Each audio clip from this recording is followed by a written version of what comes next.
Hi guys, welcome to Abundant Living Wellness. It's been a while since I've touched base, got a lot of things going on in life, as all of us do. But today I want to talk about our life blueprint. I just listened to this wonderful podcast from Tony Robbins, who I love. I've been to several of his seminars.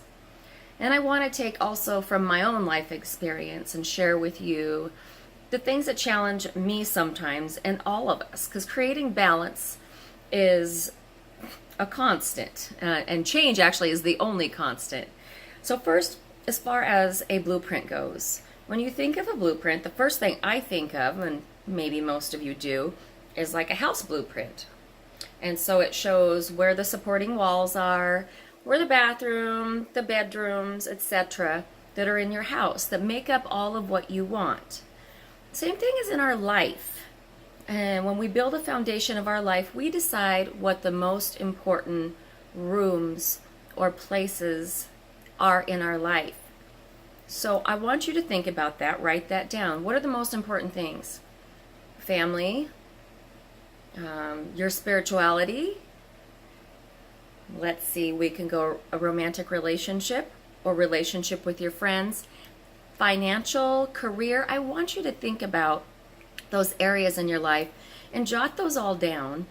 And in each of those categories, write what your true strong belief is that you have at your core. And a lot of those core beliefs that you're going to write down are things that you've experienced throughout your whole life, that you've always had. And so say for instance, gosh, I've always had $10,000 in the bank, and right now I don't, so I'm not living up to my financial standards, and I'm really frustrated and I'm fearful. Or, oh my gosh, I'm excelling, I'm like building interest and I'm doing great with my finances. The point is, I'm wanting you to write down those different main core places in your life that define who you are, that are important, because those are our blueprint. When we have a blueprint of ourselves, we decide what it needs to look like. And when we're not living up to exactly what our standards are for ourselves, it feels out of control. It feels fearful. It can even feel painful. I will use my own personal example here, and that's with the relationship. I've been divorced for 15 years. That's a long time.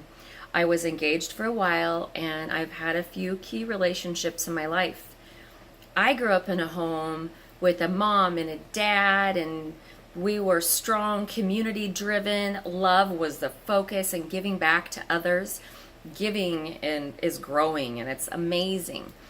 I long for that relationship with a partner to share my life with, to cook for, to, I don't care, wash the clothes sometimes, to share in duties, to do things that are fun together. So for me, right now, my blueprint says, oh, I need to have that in my life to be happy, and I need to have it just that way. Well, it's not that way. That's the reality. It's just not. So we have some choices when our experiences right now do not match our blueprints. Number one, we can blame someone. There's 3 different things we can do. That's blame and feel resentment. Oh my gosh, my ex-husband, he should have done this or that, or my blah, blah, blah. Blaming someone is misery, because really our experiences and things come together. So try not to blame, because there's a reason for everything happening, no matter, regardless how painful it is. And life is going to change. It's the only constant that we have. So just know that. I know it's hard when you go through trials and tribulations to keep that faith. But sometimes when things don't turn out the way that you want them to, they're all the better for you. The second thing is to change our life. Change what we're doing. Oh my gosh, the definition of insanity is doing the same thing over and over again and expecting different results. Why do we do that? We do, seriously, often. And then the third thing that we can do is to change our blueprint. Just because it used to be one way doesn't mean it always has to be one way. It's defining what we want that's going to truly make us happy and feel inspired that is going to bring us fulfillment and enjoyment in our life. So I want to use an example of Garth Brooks' song, and thank goodness for unanswered prayers. He actually loved this girl in high school, and she didn't even know who he was and didn't pay attention to him. Many moons later, they had a class reunion, and he was now Garth Brooks and was so excited to see this girl, and he talked to her, and after he talked to her is when he wrote the song, Thank God for Unanswered Prayers. So sometimes what we think is right for us is not in God's plan, and he will correct that, and we need to have faith in that. But number one, we need to decide what we want. We need to decide what's going to work for us, and then ask for God to intervene and help us. What I do know is that when we keep focusing on something that we can't change, we want it to be a certain way, that creates pain and insanity. I've been there, I've done that. So in coming up with a blueprint and defining it, and realizing that sometimes when we get to a point, maybe we've reached our blueprint and it's awesome, but we have a desire to keep learning and growing in life. So then we have to redefine our blueprint and come up with a new one that stretches us and strengthens us a little bit more. One of the things that I really focus on when I do coaching with my clients is, number one, to make a goal.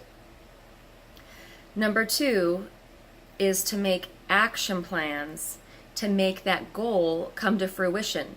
Because you can have a goal and you can have a date set, but if you don't have all the tools and ways to get there, then you're most likely not going to make it.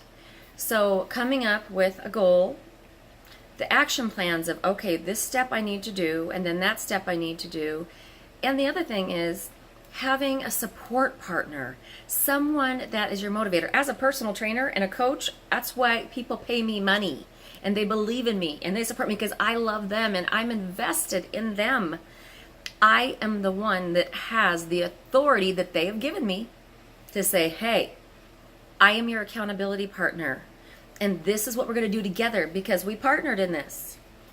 So when you have a goal that you're trying to reach, having someone that you trust to reach out to who can say, hey, you said that this was what you wanted to do. These are your action plans. Have you reached those this week? Well, no, I have this excuse, that excuse. You have chosen that accountability partner to keep you on a path because that is the happiness that you want. So in creating that blueprint and defining it, and part of that also is having boundaries in there that help define what that blueprint is. Think about what is the most important and core part of who you are and what you truly want, what you want that income, what you want the incoming to be, and what you want the outcoming to be. So I just send you light and love, and through the journey of life, I pray that you will feel like angels' wings are wrapped around you, and you know that you're supported and appreciated and loved. And if you would like to reach out to me, I would love you to do that. Have a great day from Abundant Living Wellness. Thanks, guys.